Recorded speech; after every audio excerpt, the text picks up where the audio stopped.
Assalamualaikum warahmatullahi wabarakatuh.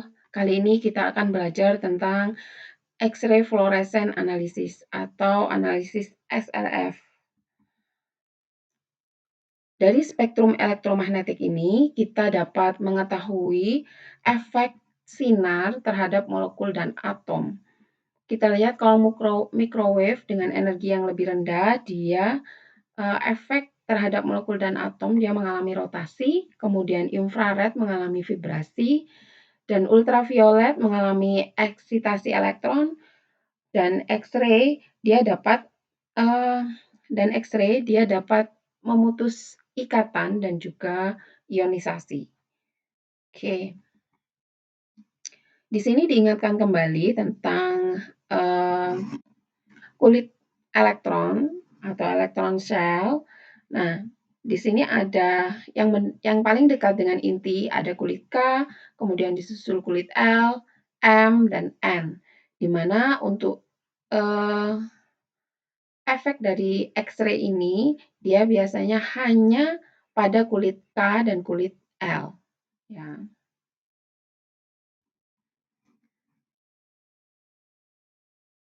Oke, selanjutnya kita akan belajar tentang energi ikatan versus potensial energi.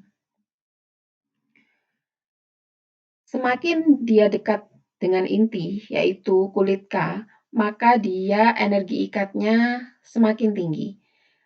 Antara elektron pada kulit K, dia berikatan dengan inti atom, dia ikatannya sangat kuat sekali. Sehingga di sini dikatakan karena energi ikat K pada kulit K ini antara elektron dengan inti itu sangat kuat sekali, sehingga dia dibutuhkan energi yang sangat tinggi untuk meremove atau menghilangkan elektron pada kulit K. Jadi elektron pada kulit K ini jika dia mau dieksitasi atau dihilangkan, maka dia dibutuhkan energi yang sangat tinggi.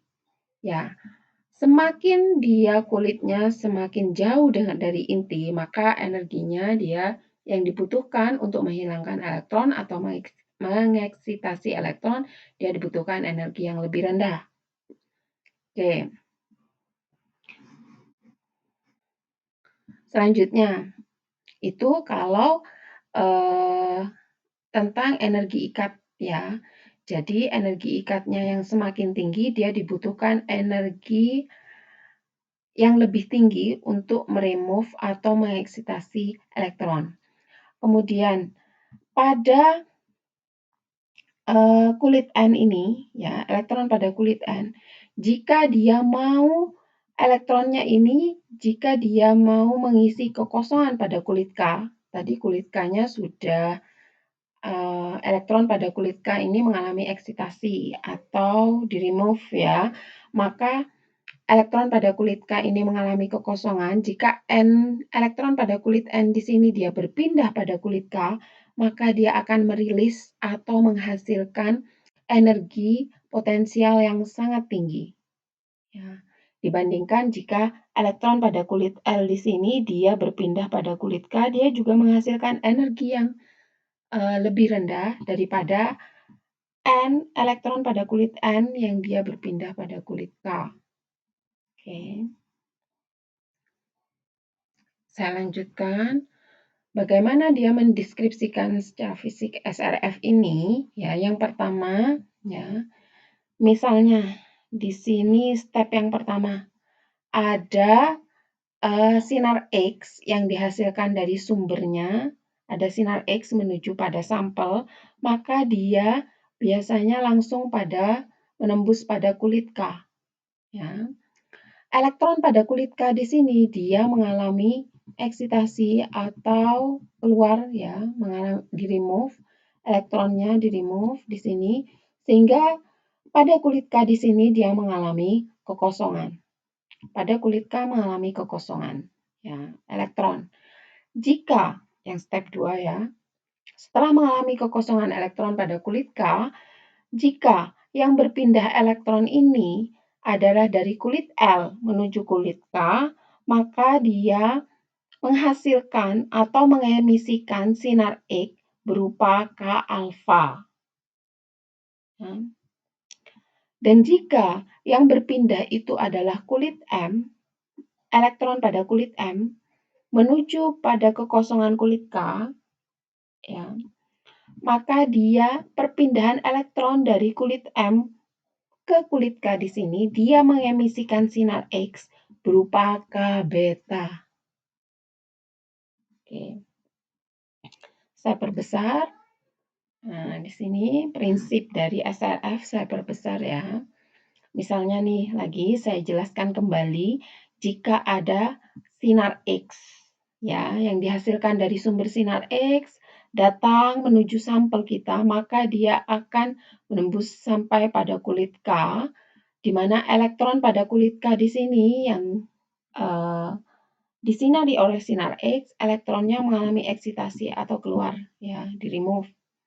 Karena di sini mengalami kekosongan elektron, jika yang berpindah itu dari kulit L, jika elektron yang berpindah dari kulit L ke kulit K yang mengalami kekosongan elektron, perpindahan dari kulit L ke kulit K di sini dia menghasilkan X-ray fluorescence, yaitu menghasilkan sinar. Ya. Yang nama sinarnya adalah K-alfa. Nah, jika yang berpindah itu dia pada kulit M, ya, pada kulit M dia berpindah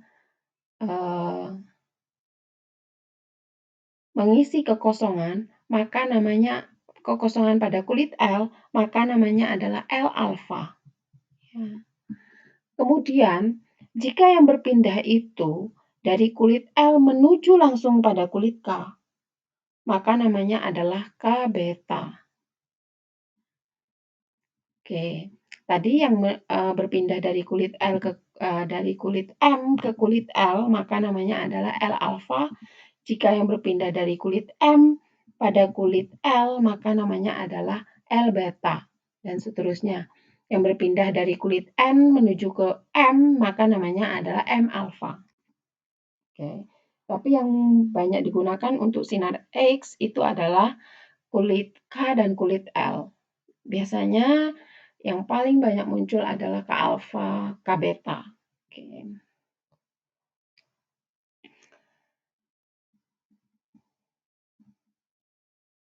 Oke, kita lanjutkan. Nah, ini contohnya jika menuju sampel ya.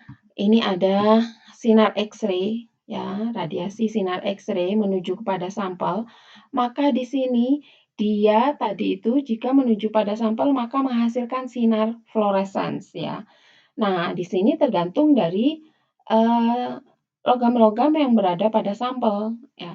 Misalnya di sini terdapat banyak logam pada sampel, maka dia akan menghasilkan sinar X-ray fluoresen atau mengemisikan sinar fluorescence yang berbeda-beda energinya, tergantung dari logam yang terkandung pada sampel. Misalnya di sini dia dari emisi sinar X-ray dari Fe, ini dari MO, dari Cr, dari Ni2.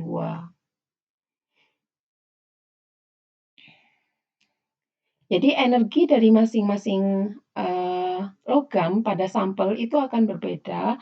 Di sini dibuktikan oleh misalnya kita penelitian tentang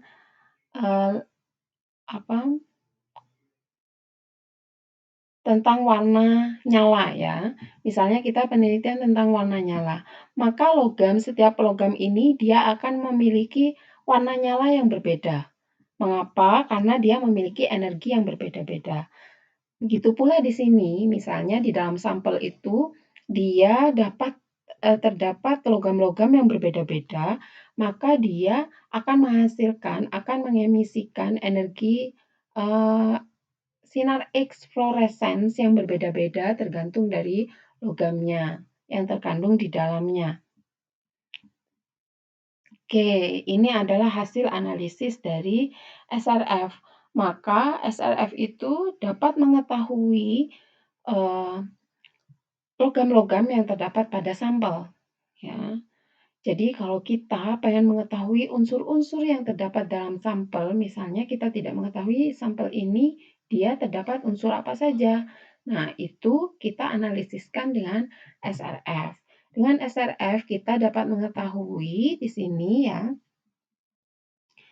sumbu X-nya adalah energi X-ray, kemudian sumbu Y-nya adalah intensitas. Nah, di sini kita dapat mengetahui, oh ternyata dia dalam satu sampel itu dia mengandung beberapa logam. Nah, di sini dia akan diketahui ini puncak Ca, puncak Ag, puncak Cd ya, sampai dia ada puncak Pb, ada Bi, dan yang kecil ini jika diperbesar, nah jika diperbesar yang ini di atas dapat diketahui dia puncak unsur apa. Nah, tergantung dari unsurnya tadi itu, jadi setiap unsur memiliki energi yang berbeda-beda, maka dia akan muncul di energi X-ray yang berbeda-beda. Ya, tergantung dari unsurnya. Semakin tinggi intensitasnya, berarti kandungannya dia semakin banyak di dalam sampel. Jadi, tingginya intensitas ini menyatakan jumlah yang lebih banyak di dalam sampel. Misalnya di sini Ca, dia memiliki puncak yang lebih tinggi daripada Te, maka di sini kandungan Ca pada sampel itu lebih banyak daripada Te. Oke, untuk menentukan untuk menganalisis sampel, maka di sini diperlukan analisis kuantitatif dan analisis kualitatif.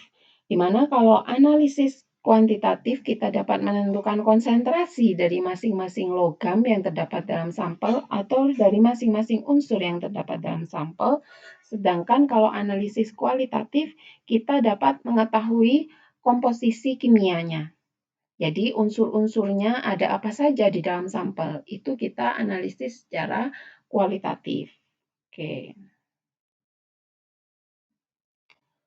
Nah, ini ada beberapa prosedur untuk analisis SRF. Yang pertama, kita dapat mengecek atau mengetahui komposisi sampel, komposisi kimia atau unsur-unsur kimia yang terdapat dalam sampel. Misalnya tadi, oh dia terdapat unsur Pb, kemudian Bi, Y, Zl, dan lain-lain. Itu dianalisis secara kualitatif. Biasanya kita kalau mendapatkan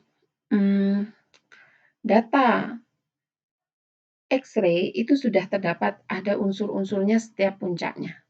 Jadi kita cuma mengecek saja ada komposisi kimia apa saja, ada unsur kimia apa saja di dalam sampel tersebut.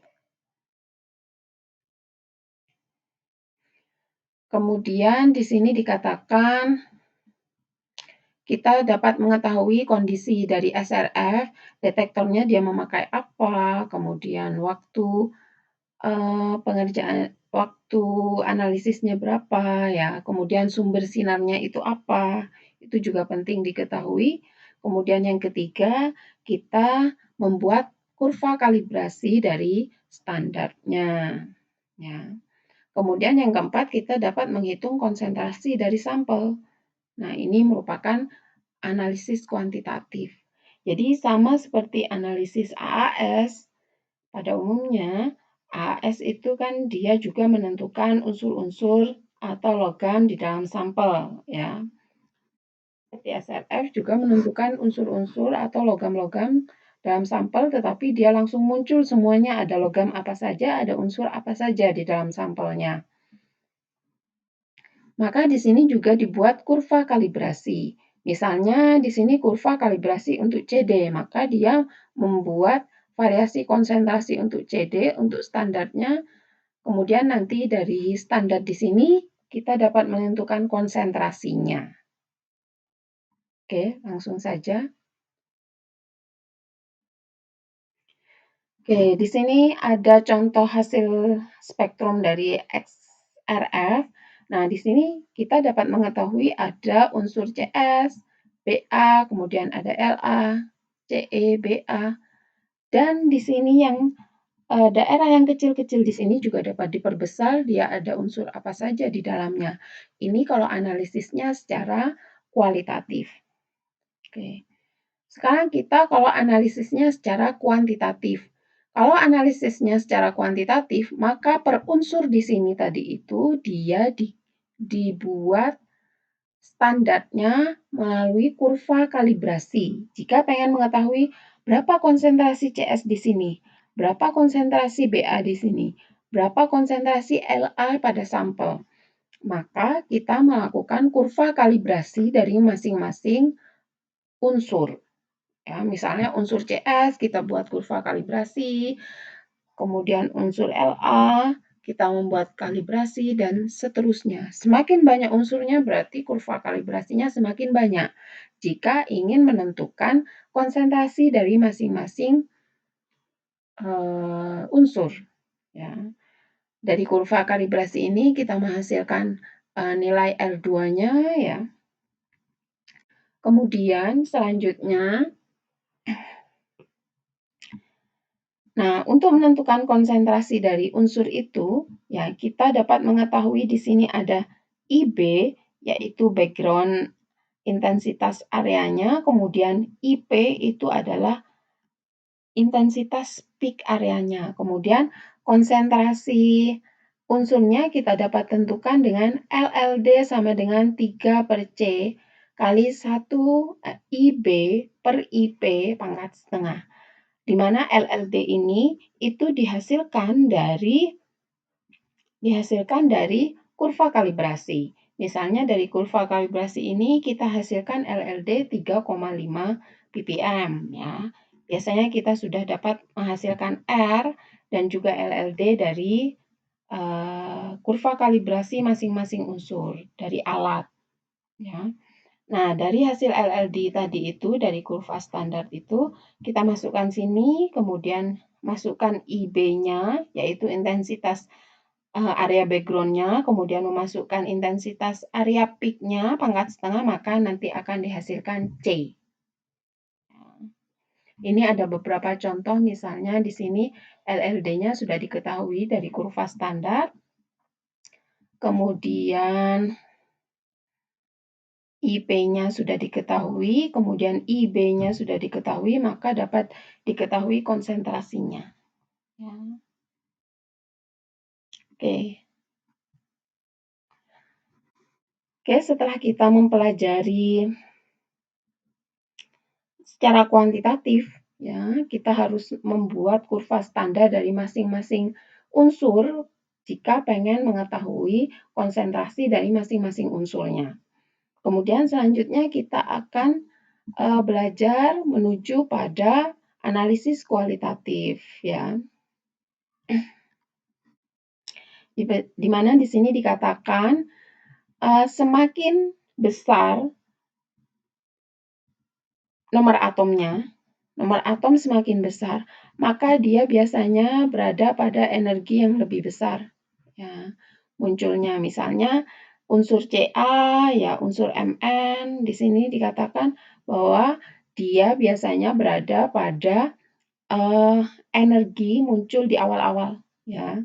Jadi pada SRF itu biasanya unsur Ca, ya, yang dia nomor atomnya dia lebih rendah, biasanya dia muncul di awal-awal, ya, di energi yang lebih rendah. Semakin ke kanan di sini biasanya dia nomor atomnya dia semakin tinggi. Ya. Oke, kita balik lagi. Oke.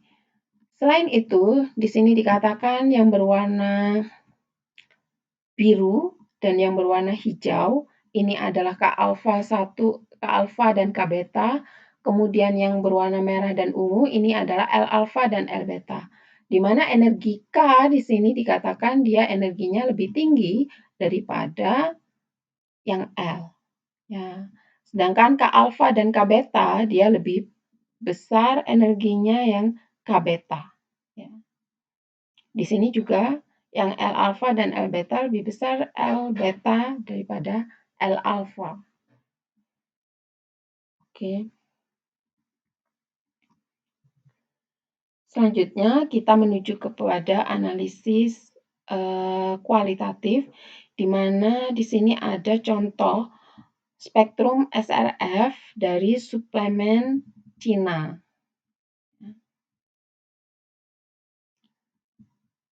Di sini ada dari suplemen Cina ternyata dia mengandung 10% arsen ya. Dapat diketahui di sini ternyata dia ada arsen, di sini ada arsen di sini dia muncul di K ya. Baik itu K alfa maupun K beta, di sini juga ada arsen ya. Kita lihat juga contoh yang lain. Di sini ada tabelware dari Meksiko ya yang diimpor, ternyata dia mengandung Pb 10%. Ya. Jadi sampel apa saja yang kita tidak ketahui unsur-unsur di dalamnya, jika dianalisis dengan SRF, maka kita dapat mengetahui unsur-unsur apa saja yang berada di dalamnya. Ya. Di sini ada contohnya di sini pada tabel periodik ya tadi yang dikatakan bahwa semakin tinggi nomor atomnya dari Zn ke Se ya.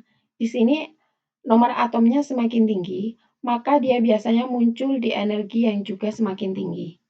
Kita lihat Zn di sini yang berwarna merah, dia muncul di energi yang lebih rendah dibandingkan dengan Se yang dia nomor atomnya lebih tinggi, maka dia muncul di energi yang lebih tinggi, yang berwarna ungu.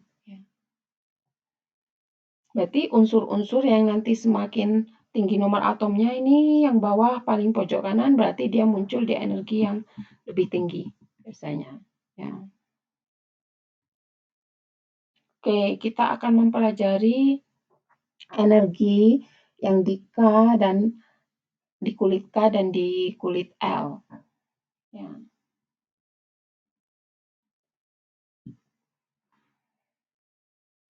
Jika yang digunakan itu dia analisis SRF-nya itu menggunakan yang portable ya alatnya, maka di sini ada beberapa macam unsur yang dapat dibaca. Misalnya di sini unsur organik HCNO biasanya dia tidak muncul sebagai peak dalam analisis SRF yang alatnya biasanya yang portable ya.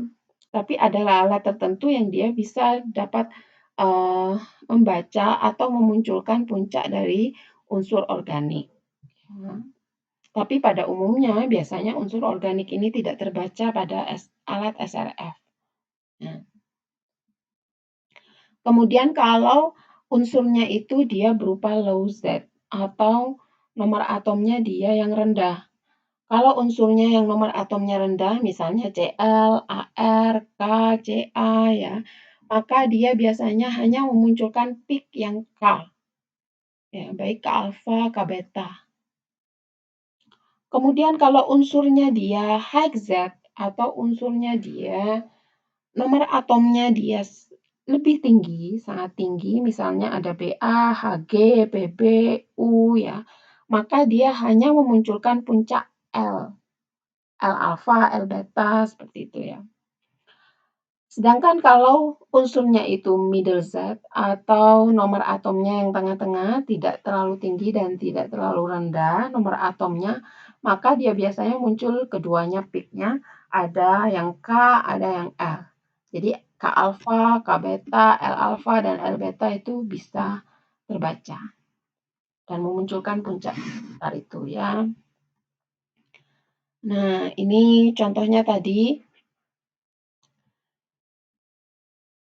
Contohnya tadi ada sampel, ternyata dia mengandung AS, arsen, dan juga mengandung Pb, ya.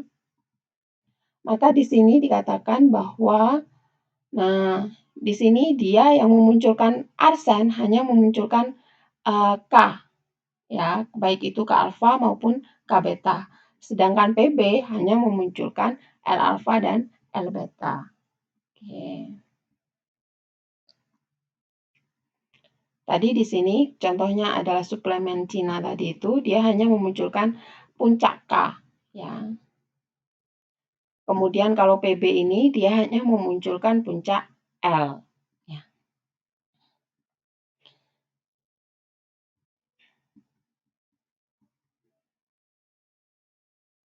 Oke. Kemudian di sini memunculkan keduanya, contohnya yang dia ada mengandung AS dan HG, di mana AS dia memunculkan hanya puncak K, sedangkan HG dia hanya memunculkan puncak L. Ya, jadi di sini pengen membuktikan bahwa kalau dia nomor atomnya dia rendah, hanya memunculkan puncak K, kemudian kalau nomor atomnya dia tinggi, hanya memunculkan puncak L, sedangkan yang nomor atomnya dia middle, tengah-tengah, ya, maka dia memunculkan keduanya, bisa puncak K dan puncak L.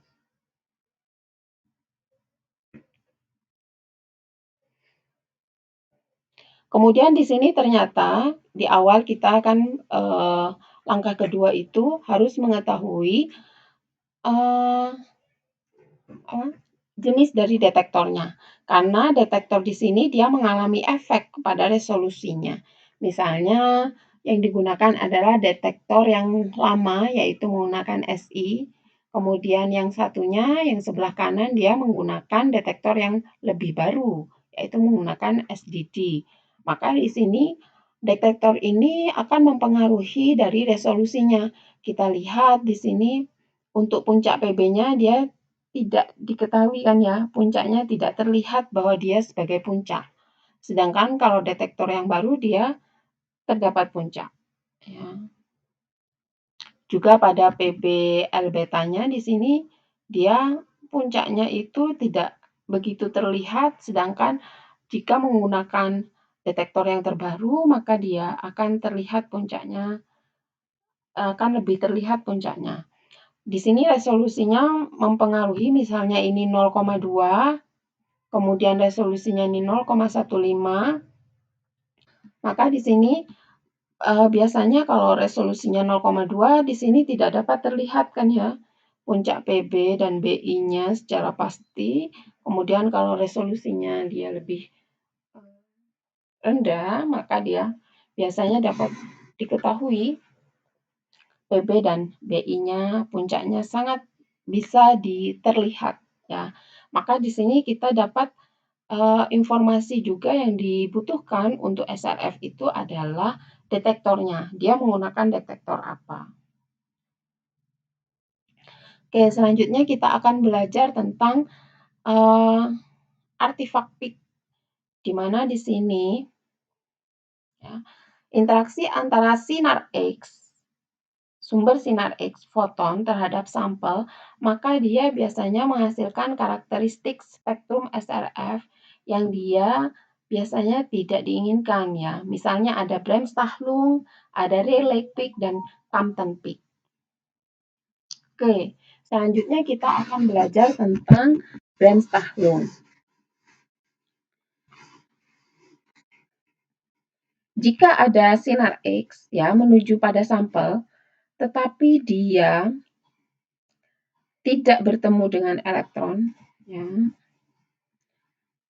Ini elektron yang berada di sini itu hanya melewati, ya. Jadi elektron ini berasal dari sumber sinar X-nya, ya. Dia tidak mengeksitasi elektron, hanya lewat saja, ya. Tetapi di sini dikatakan bahwa E0-nya itu lebih besar daripada E1 lebih besar daripada E2.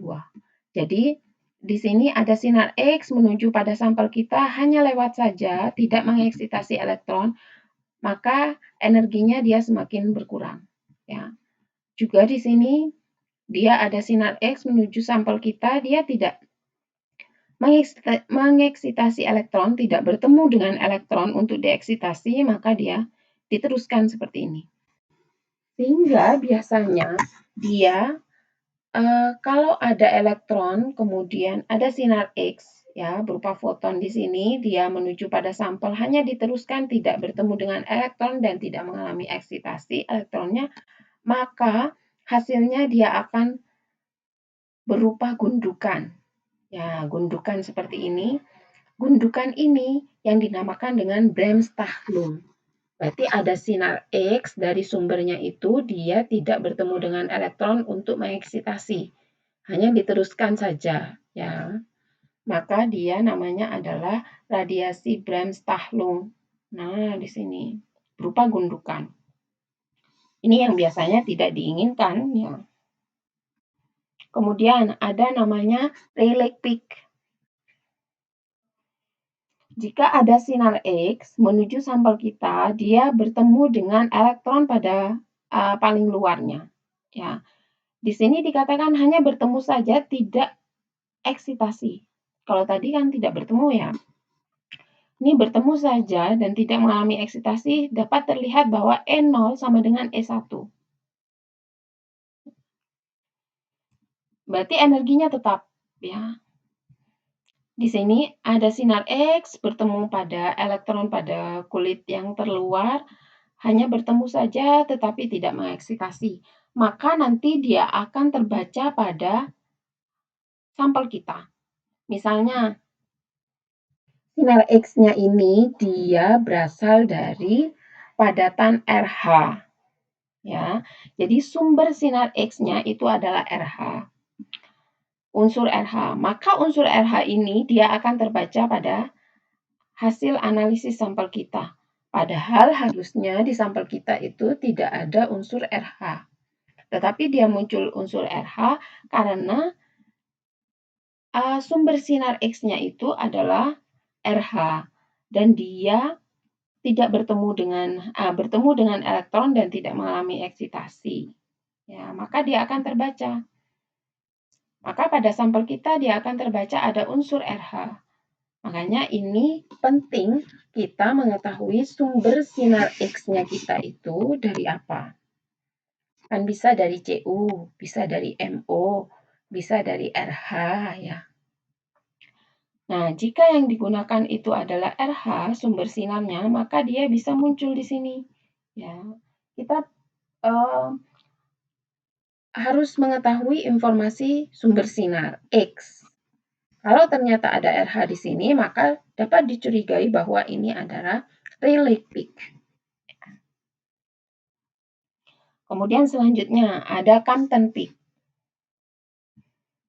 Nah, ada sinar X di sini menuju tadi seperti tadi kulit terluar. Kemudian ternyata dia bertemu elektron dan dia tidak mengalami eksitasi. Tetapi di sini E0-nya lebih besar daripada E1. Berarti ternyata di sini ada interaksi sedikit, ya, sehingga energinya itu dia mengalami perbedaan dari E0. Maka di sini juga akan menghasilkan sumber sinar X-nya itu adalah RH, maka dia akan muncul unsur RH di sini. Padahal harusnya di unsur kita tadi itu tidak ada unsur RH. Atau kita analisis apakah unsur RH ini memang ada di dalam sampel atau memang hasil dari Compton peak atau Rayleigh peak. Ya.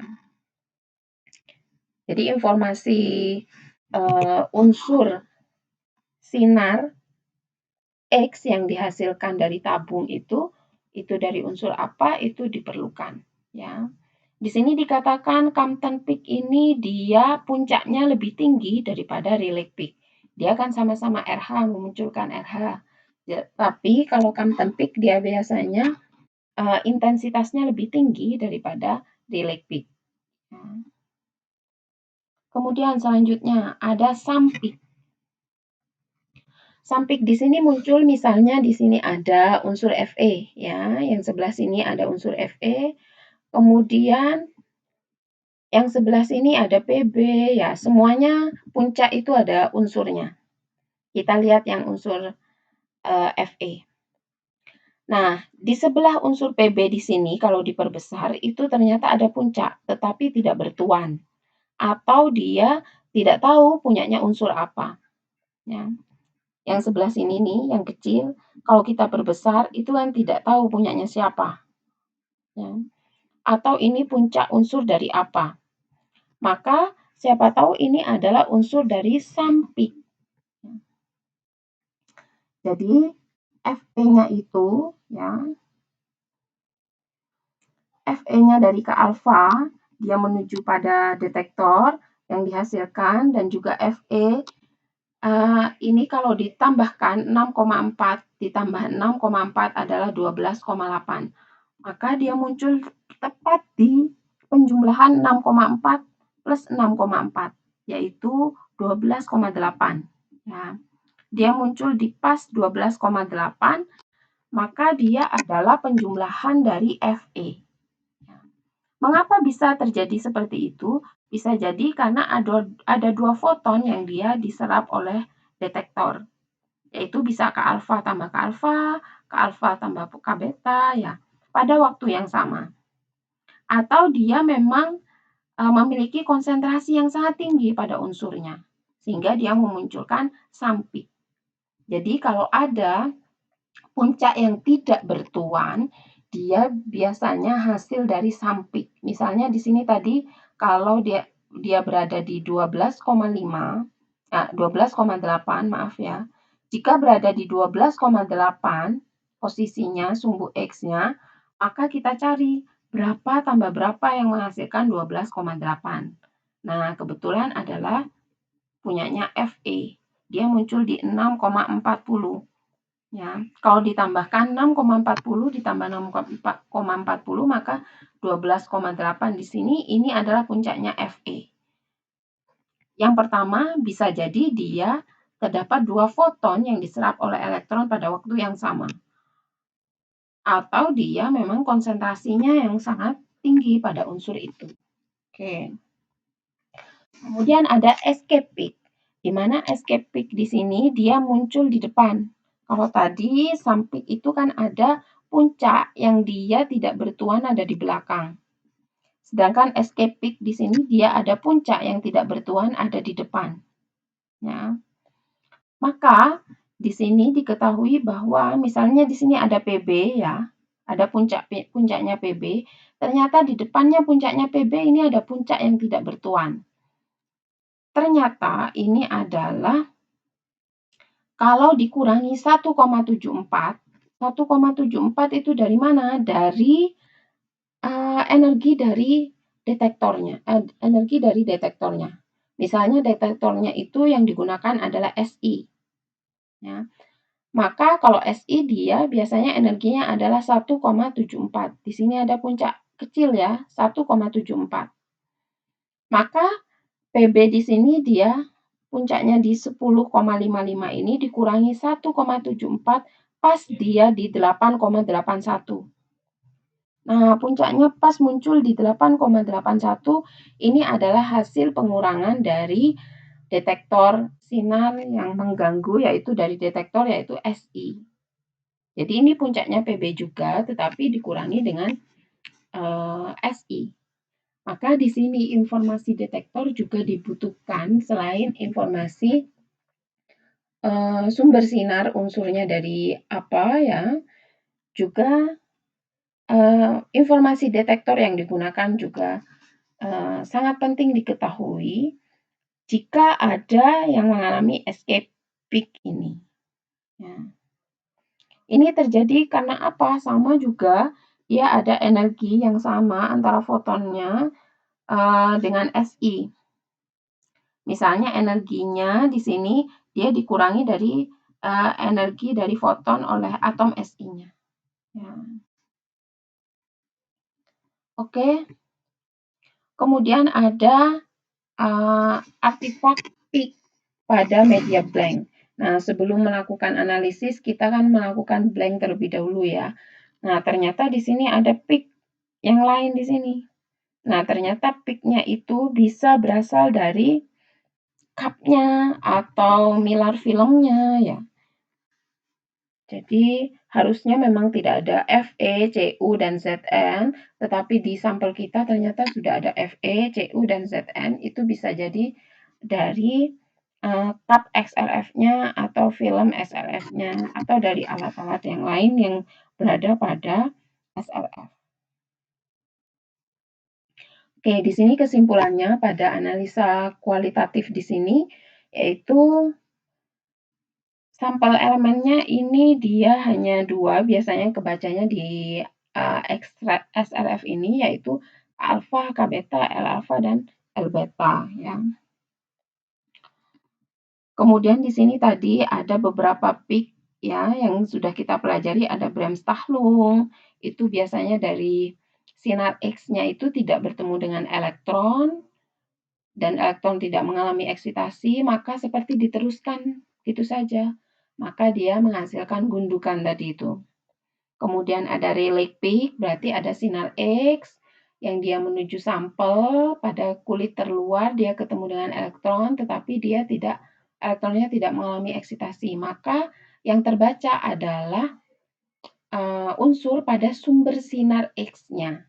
Misalnya RH, maka dia akan muncul RH. Kemudian kalau yang digunakan sumber sinar X-nya adalah Cu, maka dia akan muncul Cu dan lain sebagainya. Compton peak juga seperti itu, ya. Kemudian ada sampik, di mana sampik ini dia biasanya ada puncak yang tidak bertuan, ya, maka posisinya itu dinyatakan jumlah dari yang di depannya. Kemudian kalau escape peak ada puncak yang di depan dia juga tidak bertuan, nah itu dia dikurangi dari K alfa dari SI-nya, ya, atau detektornya. Kemudian bisa juga muncul peak-peak yang lain yang dia berasal dari cup SRF, mirror filmnya, atau packagingnya ya.